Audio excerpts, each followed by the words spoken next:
I don't know if the camera is moving, but I hope it We is. are we are live. Go ahead, Eleanor. We're live. Hello, hello, and welcome to the second in our series of 4 amazing opportunities for talking with moms. My name is Eleanor Wint, and today we're talking about raising resilient kids. And today is going to be really great because this whole series talks about the secrets of resiliency and believing in you. I can't believe I stopped. However, today is wonderful. Why is it wonderful?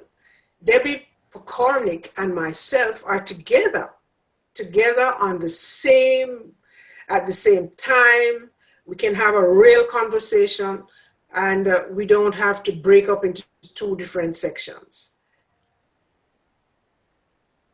I'm so happy about that, Eleanor, that we're able to do that, because you're right. That has been a tough part about us doing this together because of situations we had to actually be on separate screens. So I am thrilled to be here with you. I'm just going to take a quick second and tell people my name is Debbie Pokornik, and I have a company called Empowering Energy, which really focuses on helping women, moms especially, to stand in their power at work, at home, and at play. So I'm very excited to be here today with you, with Eleanor, and talking about something as critical as raising resilient kids. Wonderful, wonderful. So today, like I said, we're going to be talking about raising resilient kids, and it's just a gentle conversation. And perhaps I think Debbie is the best person to start the ball rolling because she has so much experience in working with moms around this area. And maybe we can start our conversation. Debbie, you want to go first? I would love to, Eleanor, because I really want to set the stage for what it is that we're talking about, because we hear this word resiliency a lot. And most of us get an idea. We know when things are resilient, they are able to bounce back. And so taking that information and applying it to our lives, knowing how it makes a difference for us and our kids, is really an important piece of making it real. And I'm all about making it real all the time. So when we're talking about resiliency, we're talking about the ability to bounce back as if it's that knowledge, it's that internal knowing that you truly can handle whatever life throws your way. Now just take a moment and think about that. What does it feel like to know that you can handle whatever life throws your way? Some of us can't even really relate to that, right? Because we don't recognize that we can. And so by the end of our session today, I want to help you, and Eleanor will as well, help you to tune in to your own resiliency, because that's the easiest way to pass it on to your kids, is to be able to role model it. So back about 20 years ago, maybe a little bit more now, because my kids are 20 and 22, I fell in love with Barbara Coloroso. She's a parenting expert, and she wrote a book called Kids Are Worth It. She's written a lot of stuff, but that was the book that I kept by my bedside and referred to all the time because there was so much great information in it. And one of the things that she said that really stuck with me and became part of the underlying foundation for everything I do was the idea that we want to teach our kids there is no problem so great it cannot be solved.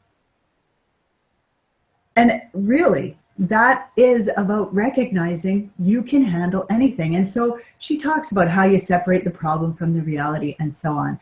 But that is what resiliency is about. It's having that knowledge, really being connected to the idea that you can handle whatever life throws your way. And so Eleanor and I were talking before, and She has a really great system called Shine, which is all about helping families to do this. So Eleanor, I would love for you to introduce your idea of Shine a little bit.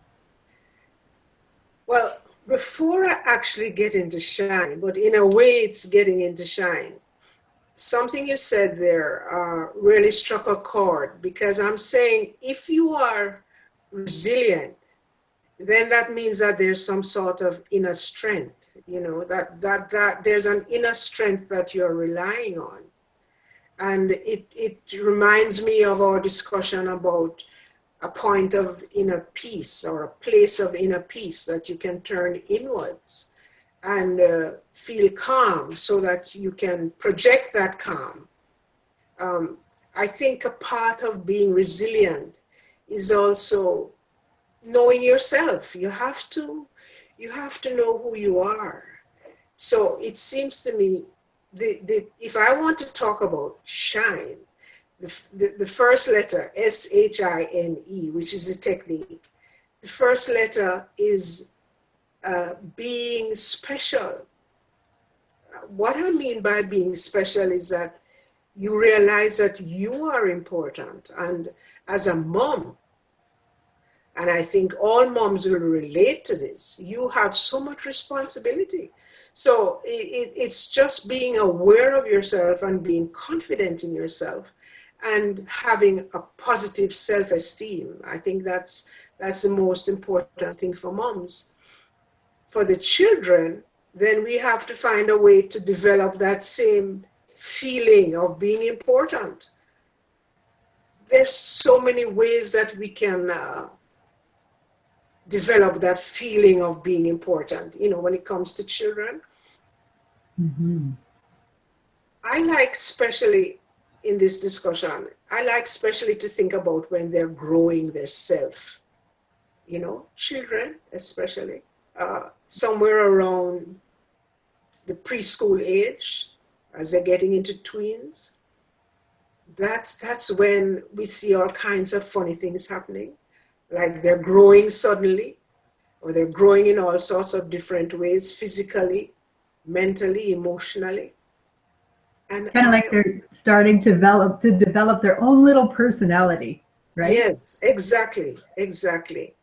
That to me is the most exciting thing, because when you think about it, they become very creative at this stage. Very, very creative. Now, I'm not only talking about arts and things like this, but they'll come and tell you a story. I said to a lady once, how do you know when your child is feeling good about themselves? And she said, he gives me a little smile. It's just a smile that does it. So we have to be at a point where we know ourselves and we know how to react to our children. To me, it's a lot of practice, a lot of practice. Absolutely. Yeah, absolutely. I totally agree with you. And I think that there's so many pieces. So if we took what you just said and we tie it back into resiliency and the idea of having tools as a parent, then it becomes so easy to look and go, okay, so if he's developing a sense of self, and this is helping him to become the person, to know who he is as a person, then one of the little things that we can do is we can give our kids choices, simple little choices. Now, that sounds like such an easy thing, right? We can say, what socks do you want to wear today? Now, I know some parents are sitting there going, yeah, if I said that, he's going to take every sock out of his drawer, and try to decide which one he wants to wear. And we don't have time for that. We have very limited time in the morning. So I say, all right, that's okay. If you want to give them choices, limit their choices. Do you want to wear the yellow socks or the polka dot socks? And help them to narrow it down, because just allowing them that opportunity to make those kinds of decisions is helping them develop that sense of self and to really connect with it. And so, if they're anything like my child, when my youngest was little, if I said, do you want to wear the yellow socks or the polka dot socks? He would say, I want to wear one yellow, one polka dot. And that was him figuring out who he was going to be. And that also teaches them a little bit about consequence. So there's so much that we can do that helps them to really connect in with who they're becoming. And one simple thing is to help them or allow them to make decisions. That's key. Perfect. Perfect. I love that. I was thinking too, you mentioned shine, the eye. I was thinking about the eye. Can we just back up for 1 minute, Eleanor? And would you tell people exactly what the shine is, like just what the 5 letters are and what they stand for? Because I think that would help them then follow us. Okay. Yeah, I can do that. It's SHINE. And the whole idea is that you're shining, you know, like when you shine your shoes, you're shining up all the fantastic and wonderful things that are there already. Because like you said, with resiliency, it's building on our inner capacity.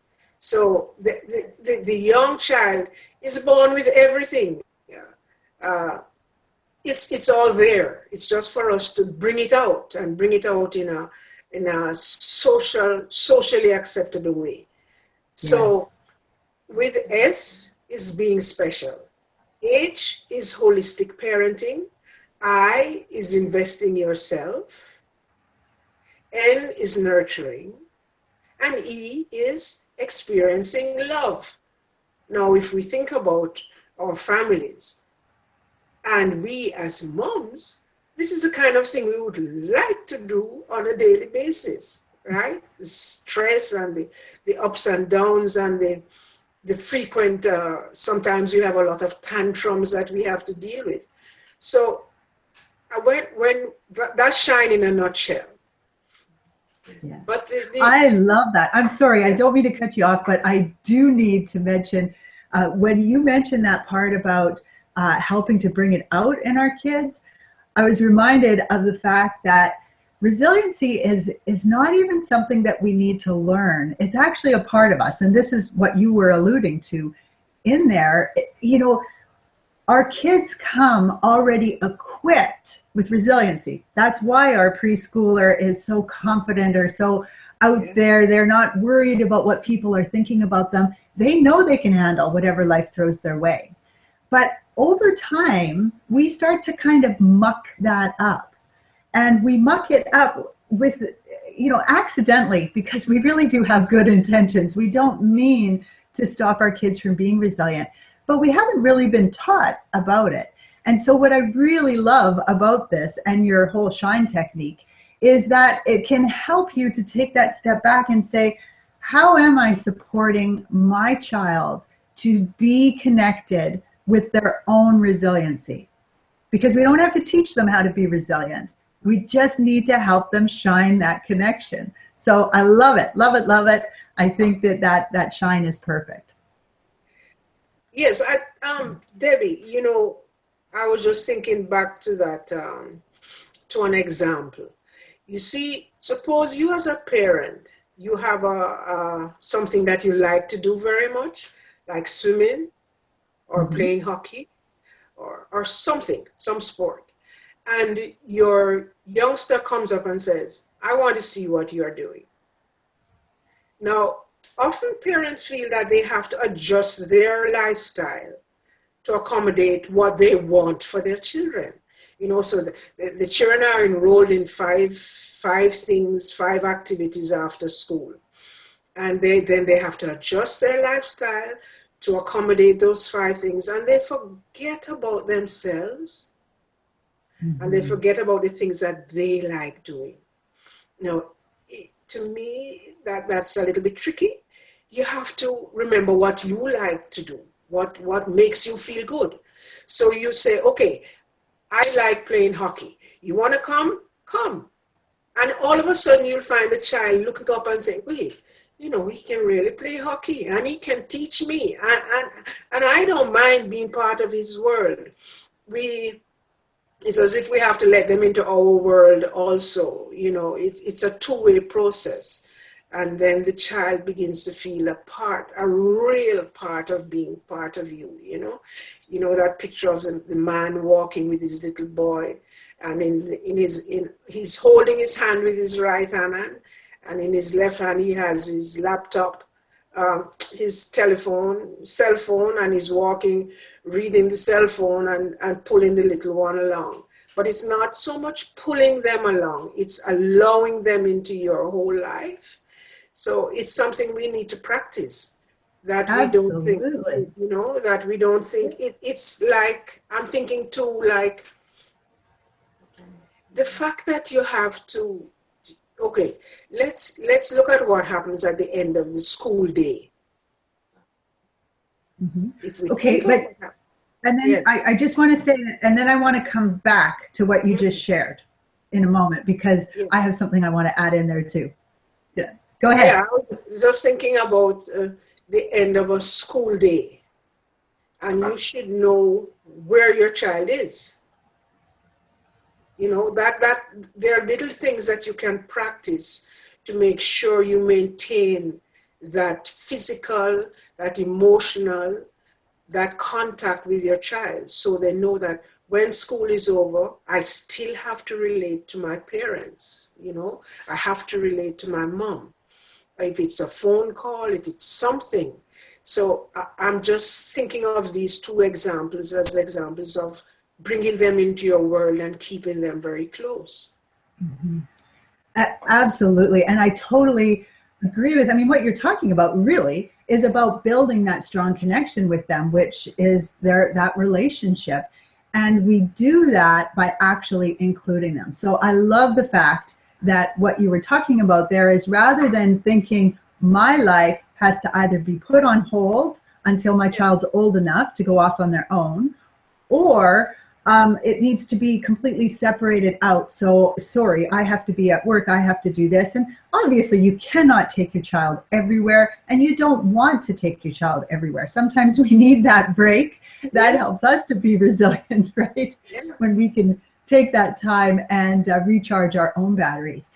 However, it is lovely to be able to bring them in and to include them in some of the things, rather than thinking, it's all or nothing. Like, if my child's with me, I have to go to the zoo. I can't take them to the golf course. And some golf courses, granted, you cannot. But you can pick and choose. And I actually remember taking my kids, they were really quite young, and my husband and I took them to the golf driving range so that they could understand what we were doing when we said we're going to go golfing. And my one son really loved it. My other son, not so much. He was rather chase the butterflies that were flying around the golf course. But the point is that, it was involving them and giving them a chance to see. And then when we said we were going golfing, we could kind of see if they were saying, can we go with you, and showing an interest, or saying, no, I've been there, I've done that, I'm good. You go and do that. That's something you like. So I love that, because I think building relationship with our kids is exactly what you're talking about, your eye of shine, right? It's about investing in your family and in that relationship.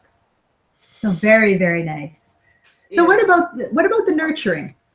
Where would you go with that one? Nurturing, that's caring. Yes. It's both men and women nurture. You agree? Do you agree? I feel so very strongly.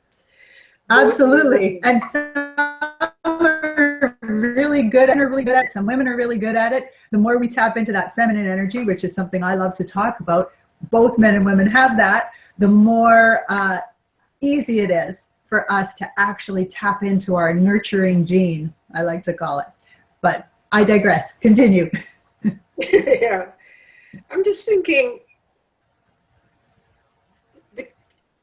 an important thing about nurturing is you should have some knowledge about what to expect from your child at a certain age. If your child is 8, you don't expect them to do what a 12-year-old should be doing.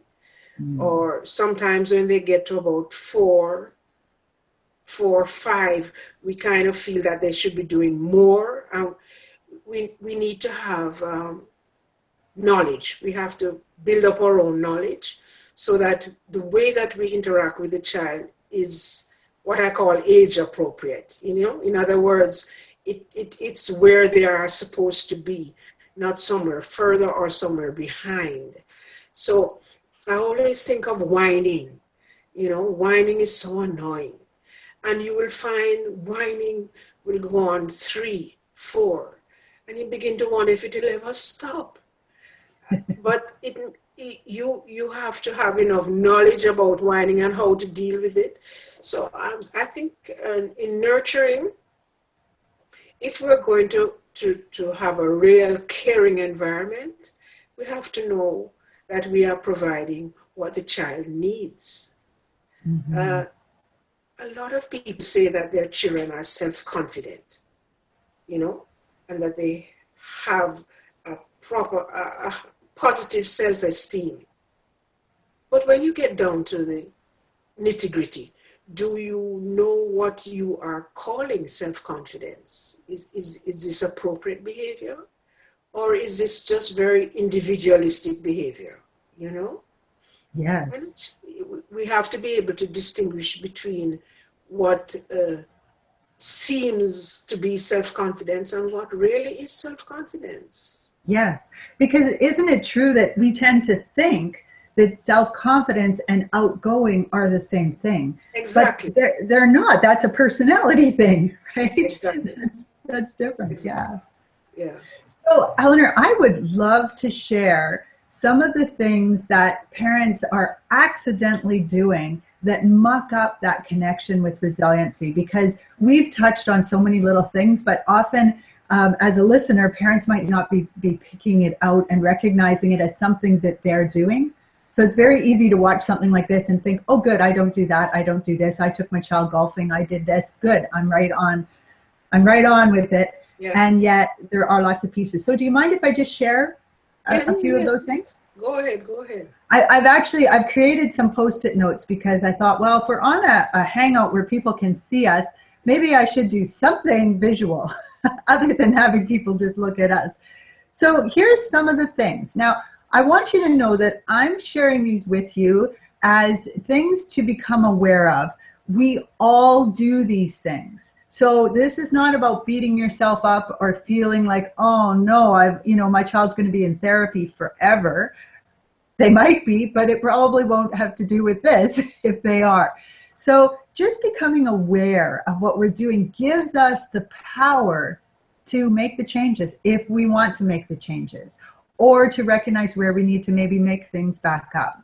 So one of the things we do is we like to warn our kids, because the world has become a very scary place and victim mentality has become a really big part of that. So oftentimes we want to warn our kids, and so we say careful and we worry about them and we tell them that we worry about them.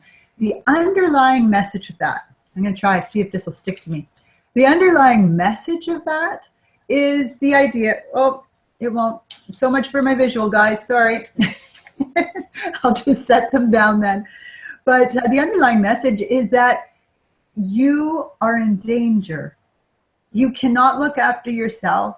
If you get hurt, you have done something wrong. Now, those messages all muck up our connection to our resiliency.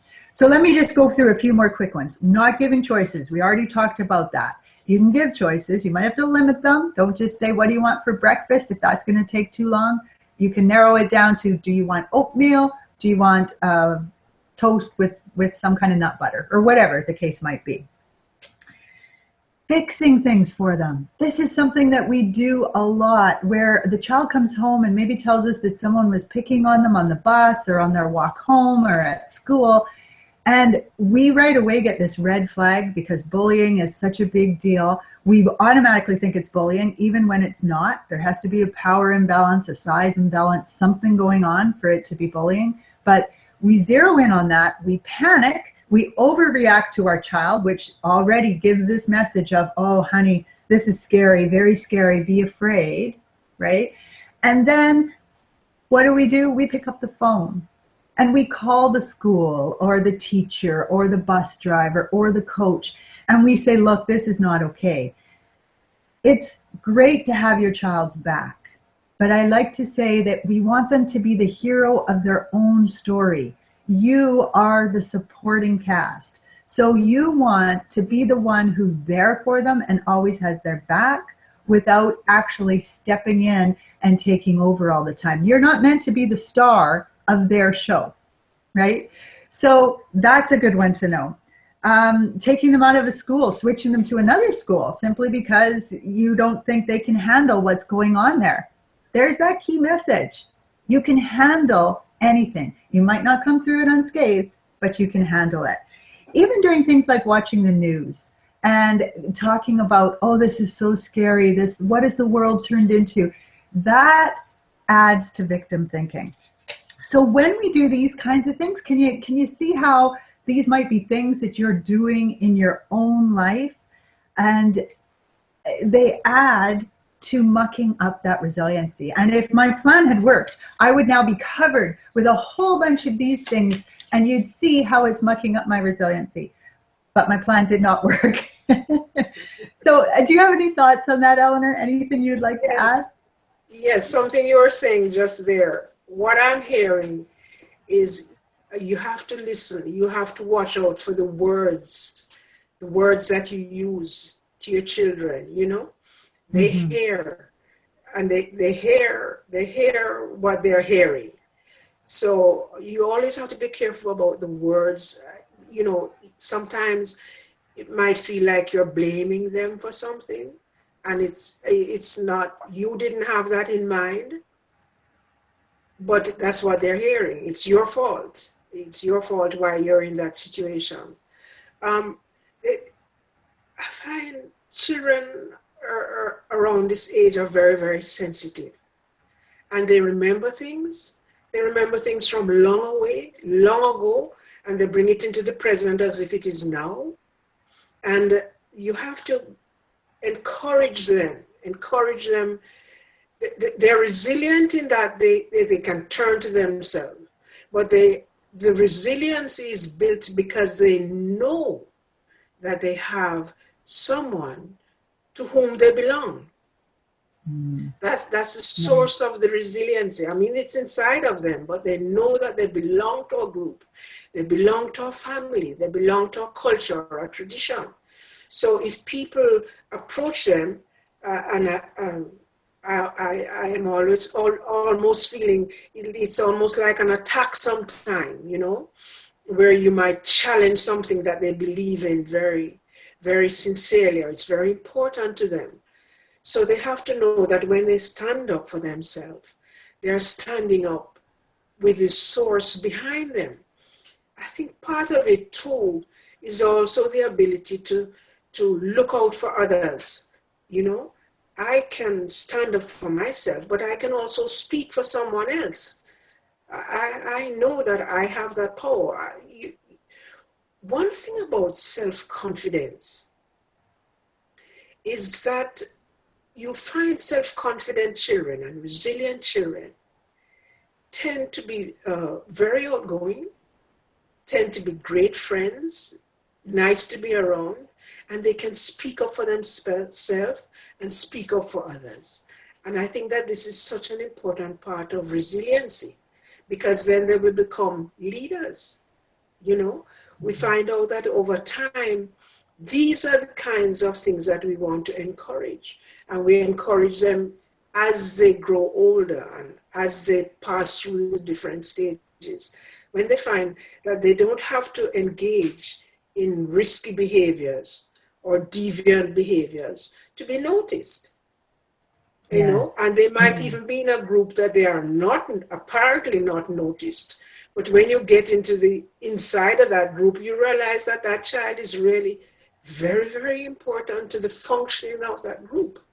So, as parents, some kids love to be in the background, right? They like being in the background, but they're still doing a lot from the background. Absolutely. Yes. So this concept of resilience is really interesting, you know, because as parents, a lot of us, as I was saying earlier on, a lot of us feel that we have very self-confident children. You know, you say to somebody, would you like to work on your esteem? But there are children who have a very low self-esteem. There are children who have very little self-confidence.